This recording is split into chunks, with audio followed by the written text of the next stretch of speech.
Okay. Now, none of the things I've mentioned, as big as some might seem to you, are close to as big as the biggest political story of the day. And the reason I know it's the biggest political story of the day is I was in a diner in Green Bay. I spent the day in Green Bay going to diners, talking to undecided voters in Green Bay diners. And I flew back to New York. And all anybody was talking about in Green Bay was the Washington Post decision not to endorse in the presidential race. I kid.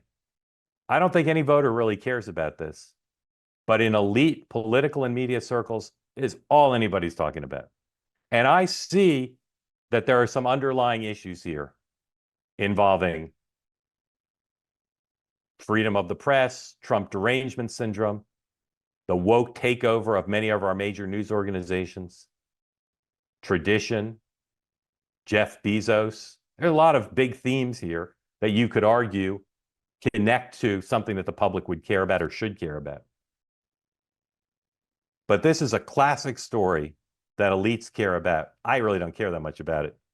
Maybe I'm not an elite. Elites care about it. It's all that's in my inbox. If you look at Twitter and journalists, and this, if it weren't a Friday, my goodness, this would go on forever. Media reporters are not always great about working Saturdays and Sundays. So it'll be all over the news in elite media circles for the next couple of days and maybe beyond. But you would think that the Washington Post did something truly profound. And for the woke people in the newsroom, it is truly profound that they're not going to endorse Kamala Harris. But again, I bring this up to say the world is going mad because we're getting down to the end.